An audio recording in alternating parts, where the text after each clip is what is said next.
Hello everyone, जैसा कि हम लोगों को पता है कि सुसाकू टॉम वाला आर्क शुरू हो चुका है, लेकिन ये टॉम है क्या, इसके अंदर क्या क्या चीजें छुपी हुई हैं। और एक मॉन्स्टर मिलता है वैंगलिन को, जिसके साथ में उसकी बहुत ज्यादा फियर्स फाइट होती है। और तो और यहाँ पर ल्यूमा ही भी है, जो कि उसकी डोमेन को पूरी तरीके से डिवोर करने के लिए उसके पास में आती है। और उन दोनों की जो फाइट भी होती है। और सुसाकू टॉम के बहुत ज्यादा राज हैं। और यहाँ पर जो ज़ुकी ज़ी है वो ऐसा करके करना क्या चाह रहा था, और इसके बाद क्या क्या चीजें होने वाली है, मतलब बहुत कुछ देखने वाले हैं हम लोग इसमें। जो एंट्रेंस रहती है सुसाकू टॉम की, वो असल में माउंट सुसाकू के ऊपर ही थी। लेकिन ये जो टॉम है वो असल में एक पूरी सेपरेट दुनिया है। एक ऐसी जगह है जहाँ पर जो कल्टीवेशन प्लांट क्रिस्टल है वो एक मिस्टीरियस चीज है, जो कि एक मिस्टीरियस प्लांट है, वो इसको प्रोटेक्ट करके रखे हुए हैं। और एक बार अगर कोई इसके अंदर चला जाए तो इससे कोई बाहर नहीं आ सकता है। सिर्फ और सिर्फ उसको एंट्रेंस जहाँ से उसने लिए वहीं से आके उसको बाहर आना पड़ेगा। ये जो टॉम है इतने टाइम में काफी ज्यादा बदल गया है। ये ज्यादा बड़ा नहीं था इस टाइम पे फर्स्ट सुसाकू ने इसको बनाया था, लेकिन ये सोल पीसेस को एब्सॉर्ब करके और ज्यादा बड़ा होता गया है। जैसे कि मान के लो ये जिंदा हो, अब इसके पास खुद के माउंटेन्स हैं, रिवर्स हैं, स्काई है, लैंड है। जो भी इसके अंदर एंटर करता है कोई भी इसको देखकर शॉक हो जाएगा। वैंगलिन इस दुनिया की बिल्कुल किनारे पे आ जाता है, एज पर आ जाता है। जो ग्राउंड रहता है पूरा ऐसा रहता है मान के लो जला हुआ है और पूरा ब्लैक पड़ा हुआ था, उसमें से बिल्कुल स्मोक निकल रही थी। और यहाँ पर स्ट्रेंज कलर की लाइटनिंग फ्लैश हो रही थी रेनबो कलर्ड स्काई में। जो हवा रहती है वो बिल्कुल भरी हुई थी स्पार्शियल रिफ्ट से, और डेंजरस एनर्जी फ्लक्चुएशंस यहाँ पर हो रहे थे। और वैंगलिन इसको एक्सप्लोर करता है, वो नोटिस करता है कि जो अर्थ है उसके पास एक नेचुरल फायर एलिमेंट है, लेकिन वो बैटल से नहीं बना है। फिर एकदम से वो देखता है कि स्ट्रेंज इवेंट को होते हुए, जो कि ब्लू फ्लेम होती है, जो कि वहाँ पर अपीयर हो जाती है। और वहाँ पर जितने भी ब्लैक स्मोक होती है उनको पुल कर लेती है अपनी तरफ। ये जो फ्लेम रहती है वो एब्जॉर्ब कर रही थी स्मोक को, और एक फॉर्म ले लेती है एक चाइल्ड का, जो कि फायर और स्मोक से बना हुआ था। और यही है वो मॉन्स्टर जिसकी होती है डार्क आइज और अलग ही तरीके से स्माइल कर रहा था।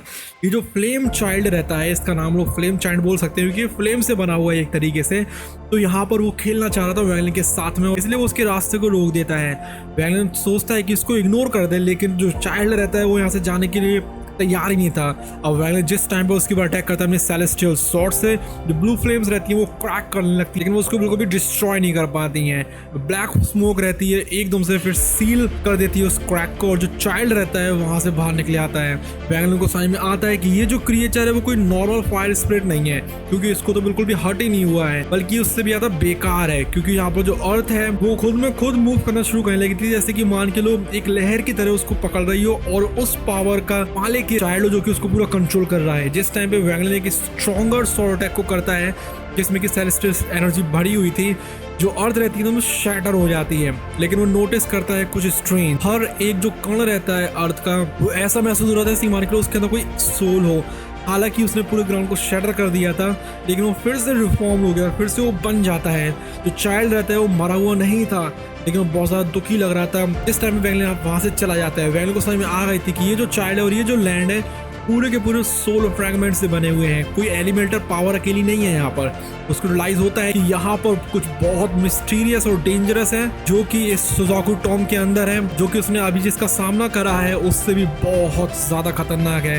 असल में ये जो जगह है वो पूरी सोल से बनी हुई है एक तरीके से, मतलब ये जगह जो है वो जिंदा है एक तरीके से। इस टाइम पे वहां से चला जाता है। जो अर्थ रहती है ब्रोकन अर्थ, जो कि उसके हमले से टूटी थी, वो फिर से बन जाती है। जो चाइल्ड रहता है फिर से अपीयर होता है, और उसके तो और खेलना चाह रहा था। अब वैंगलिन को रियलाइज होता है कि ये जो चाइल्ड भी है वो भी असल में सोल्स का बना हुआ है। अब वैंगलिन पूरे सुसाकू टॉम को एक्सप्लोर करना शुरू कर देता है, लेकिन तभी उसको एक अलग ही तरीके की चीख सुनाई देती है उसके पीछे से, और फिर एकदम से उसको हंसी की आवाज आती है। वो कहता है कि कोई यहाँ पर मेरे साथ है खेलने के लिए। उसको एक डर्ट का कण मिलता है, जिसको कि वो स्कैन नहीं कर पाता अपनी डिवाइन सेंस से शुरुआत में। उसके बाद उसको अपनी सेलेस्टियल एनर्जी से इन्फ्यूज कर देता है। इसकी वजह से जो ग्रेन रहता है वो टूट जाता है, और उसमें से एक ब्लू फ्लेम निकलती है और एक सोल पीस निकलती है एक मॉर्टल से, जिसने कभी कल्टीवेट ही नहीं करा था। वैंगलिन को फिर रियलाइज होता है कि ये जो स्कॉच्ड अर्थ है जिसके ऊपर की वो चल रहा है, ये शायद हो सकता है कि मिलियंस ऑफ सोल्स से बनी हुई हो, और ये सारे के सारे मॉर्टल्स हैं। जो चाइल्ड लाइक स्पिरिट थी जो कि उसने एनकाउंटर करी थी पहले, वो असल में एक लाइफ फॉर्म थी जो कि कंबाइंड सोल्स से बनकर बनी थी, जो कि एक्सप्लेन करता है कि उसकी सेलेस्टियल स्वॉर्ड है उसको हार्म क्यों नहीं कर पा रही थी। अब ये चीज़ देखकर वैंगलिन बहुत ज़्यादा परेशानी में आ जाता है। वो फ्लेम को वापस रख देता है, और जो ग्रेन रहता है उसको सील कर देता है उसके अंदर ही, और उसके बाद वो अर्थ के पास में वापस आना शुरू कर देता है। अब वो कंफ्यूज तो था ही, वैंगलिन पूरे सोचने में लगा था कि यहाँ पर सोल पीसेस है वो प्रेजेंट क्यों है एंट्रेंस पर, इनको तो सील होना चाहिए था कल्टीवेशन प्लांट क्रिस्टल पर यहाँ पर, क्योंकि उसको ऐसा ही बताया गया था। उसके बाद वो और ज़्यादा डीप में जाता है टॉम के, जहाँ पर की स्पिरिचुअल एनर्जी रहती है बहुत ज़्यादा डेंसी बाहर के कंपैरिजन में। 3 दिन तक वो वहाँ से चलता ही रहता है बिना किसी इंसान को देखे हुए। फाइनली वो एनकाउंटर करता है 2 कल्टीवेटर्स को, एक तो था यंग मैन जिसका नाम था मोरोंग यून और एक अगली वुमेन, लेकिन उसका फिगर बहुत ज़्यादा चार्मिंग था। वैंगलिन जो है अपनी ट्रू स्टैंड को हाइड कर लेता है और क्लेम करता है कि मैं तो अभी बस सोल फॉर्मेशन पर आया भर हूँ। मोरोंग यून जो रहते हैं वो प्रपोज करते हैं कि चलो वो टीम अप कर लेते हैं सेफ्टी के लिए, और उसको पता थी लोकेशन की यहाँ पर इनर सेक्शन में कैसे जाया जाता है, जहाँ पर की पावरफुल कल्टीवेटर्स ऑलरेडी एंटर कर चुके हैं, जिनमें से कि क्वान फैंग भी हैं। वैंगलिन उनको ज्वाइन कर लेता है, लेकिन उनसे बिल्कुल सतर्क रहता है। जब वैंगलिन उनसे पूछता है कि अल्तार के अंदर क्या क्या डेंजर्स हो सकते हैं, मोरोंग यून डिस्क्राइब करता है कि वहाँ पर एक मिस्टीरियस डेडली प्रेजेंस है जिसने कि कई सारे पावरफुल कल्टीवेटर्स को मार दिया है। लेकिन वैंगलिन को उसकी स्टोरी काफ़ी ज़्यादा शक से भरी हुई लग रही थी। उसके बाद वो देखता है एक ओल्ड मैन को जो कि वहाँ से भाग रहा था, जिसके पीछे पड़े हुई थी स्ट्रेंज लाइटनिंग बोल्स। अब जिस टाइम पर मोरोंग यून उसकी तरफ देखता है, जो लाइटनिंग रहती है एकदम से रुक जाती है और वहाँ से चली जाती है, क्योंकि दिखा रहा था कि मोरोंग यून है उसके पास कुछ ना कुछ तो अननोन पावर है।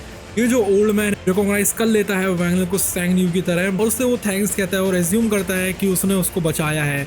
जो इंसिडेंट रहता है वो दिखाता है कि मोरोंग यून जो है वो कुछ ना कुछ तो छिपाए हुए अपने अंदर, लेकिन बाकी जो लोग रहते हैं वो तो वैंगलिन के ऊपर शक कर रहे थे इसकी ट्रू आइडेंटिटी क्या है। जो ओल्ड मैन मुंह नाय रहता है उससे पूछता है कि जो वैंगलिन है उसके पास कोई भी आइडिया है कि किस तरीके से इनर सेक्शन में जाया जाता है इस टॉम के, क्योंकि उसके अंदर काफी सारी मिस्ट्रीज छुपी हुई हो सकती हैं। उसके बाद में वो लोग और ज्यादा टॉम को एक्सप्लोर करना शुरू कर देते हैं और सोचते हैं कि इनर सेक्शन में कैसे जाया जाए। मोरोंग यून कहता है कि मुझे पता है कैसे जाते हैं, लेकिन तुम लोगों को मुझे अपने साथ देना पड़ेगा। मुंह नाय जो रहता है वो एग्री करता है।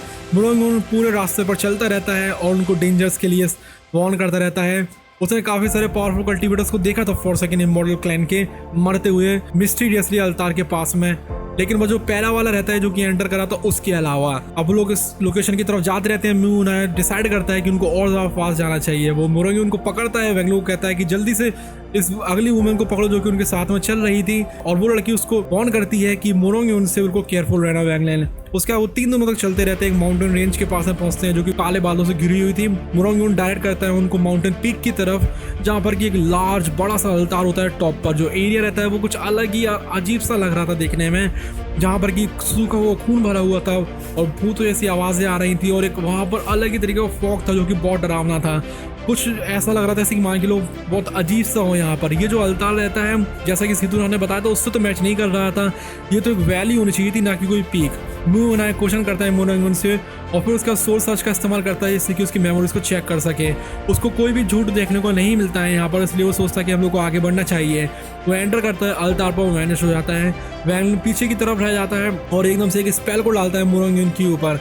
अनएक्सपेक्टेडली जो मोरोंग यून रहता है उसको कोई फर्क ही नहीं पड़ता है, यहाँ तक कि वो स्पेल को भी क्रश कर देता है, जिससे कि पता लग रहा था कि ये जो मोरोंग यून सही में काफी कुछ हाइड करके रखे हुए हैं। वो अपना रिवील करता है ट्रू फॉर्म को। उसका जो फेस रहता है बहुत ज़्यादा डरावना बन जाता है। एक ब्लैक गैस जो रहती है उसको सराउंड कर लेती है। वो ह्यूमन नहीं था बल्कि सोल पीस का बना हुआ था। वैंगलिन सस्पेक्ट कर रहा था कि यस इसमें कुछ ना कुछ तो अजीब ज़रूर है, क्योंकि इसके कपड़े बहुत बड़ा पुराने टाइम के हैं, इसका अपीयरेंस भी अजीब सा है, सिंबल्स भी इसके ऊपर अलग ही अजीब से हैंगे इसके कपड़ों के ऊपर। मोरोंग यून एडमिट करता है कि यस वो उसको रोक रहा था कल्टीवेशन प्लांट के स्थल तक पहुंचने के लिए। वैंगलिन उसके बाद उसके ऊपर अटैक करता है सेलेस्टियल स्पिरिचुअल एनर्जी, जिससे कि मोरोंग यून की बॉडी रहती है ब्लैक फॉग में टूट जाती है। लेकिन कुछ भी क्यों ना ये जो फॉग रहता है फिर से वापस आता है। मोरोंग यून जो रहता है उसका वैंगलिन के ऊपर कब्जा करने की कोशिश करता है। वैंगलिन क्विकली रिस्पॉन्ड करता है एक powerful 1 million souls of flag को बुलाकर, जिसमें कि 28 प्राइमरी सोल्स थी, जिसमें कि कुलिन और ली वानफेंग भी थे। जिस टाइम में मोरोंग यून अटैक करता है फिर से वैंगलिन इस्तेमाल करता है सेकंड सोल फ्लैग को, जिससे कि वो अनलीश कर सके सीलिंग रेस्ट्रिक्शंस को, जिसने कि ट्रैप करके रखा था ब्लैक फॉग को एक छोटे से पिंजड़े में। वैंगलिन रहता है उस ट्रैप से बाहर निकल जाता है और रिवील करता है कि मोरोंग यून है तो है कौन, और सबसे पहले वो अपनी सेफ्टी को देखता है। उसको सिर्फ अपनी परवाह थी सबसे ज्यादा यहाँ पर। अब सुजाको डॉम में अलग ही तरीके के यहाँ पर लाइफ फॉर्म्स आने में लगे हुए थे जो कि सोल पीस के बने हुए थे। उनको माना लगभग नामुमकिन था, हालांकि उनको पूरा डिस्ट्रॉय कर दिया जाए, लेकिन फिर से वो वापस आ जाते थे। ये जो क्रिएचर्स ऐसा लगता है मान के लोग बिल्कुल इमॉर्टल हो चुके हैं, और अगर कोई इनको मार भी देता है तो असल में इनके जो सोल पीस के ओनर्स रहेंगे वो मरेंगे, ना कि ये। वैंगलिन डिस्कवर करता है कि अगर कल्टीवेशन प्लांट क्रिस्टल डिस्ट्रॉय हुआ जो सोल पीसेस हैं और यहाँ पर जो क्रिएचर्स है वो भी खत्म हो जाएंगे। इससे एक वहाँ पर बहुत बड़ी प्रॉब्लम हो जाएगी कि किसी को पता ही लगेगा कि उसका जो लाइफ फॉर्म है वो खुद के सोल पीस का बना हुआ है या फिर किसी और की। तो जो लोग हैं जैसे कि क्वान फैंग वो बहुत ज़्यादा डेस्परेट हो जाते हैं। वो अपनी जितने भी सोल पीस होता है क्रिएचर्स उनको एक के बाद एक मारना शुरू कर देता है। वो होप कर रहा था कि यहाँ पर उसको खुद का सोल पीस मिल जाएगा, क्योंकि उसको नहीं पता था कि इस सोल पीस क्रिएचर में उसकी सोल हो सकती है। वो यहाँ तक कि रेड बटरफ्लाई का भी इस्तेमाल करता है जिससे कि वो उन लाइफ फॉर्म्स को बाहर निकाल सके। एक टाइम पर तो उसने एक जायंट लाइफ फॉर्म को भी मार दिया था, लेकिन फिर भी उसको सोल पीस नहीं मिलता है। उसने ऑलरेडी 69 को डिस्ट्रॉय कर दिया था, लेकिन उसको सक्सेस नहीं मिल रही थी और उसको फ्रस्ट्रेट होता जा रहा था।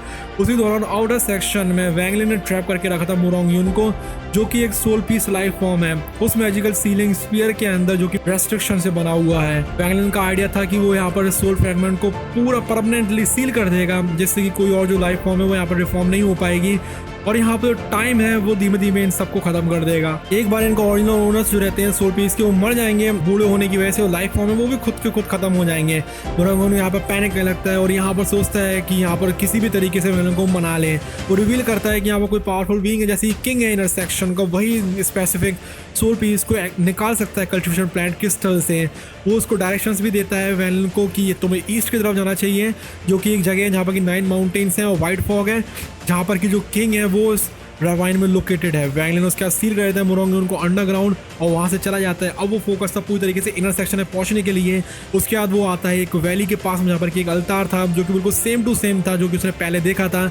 इस टाइम तक कुछ अनएक्सपेक्टेड यहाँ पर होता है। वो देखता है एक बहुत ज़्यादा सुंदर सी लड़की को, जो कि अल्तार के पास में बैठी हुई थी, जिसको कि वो पहचानता भी था। ये थी ल्यू माए, जो कि बहुत ज़्यादा इंपॉर्टेंट है क्योंकि उसने उसके साथ पास्ट में भी एनकाउंटर हुए हैं।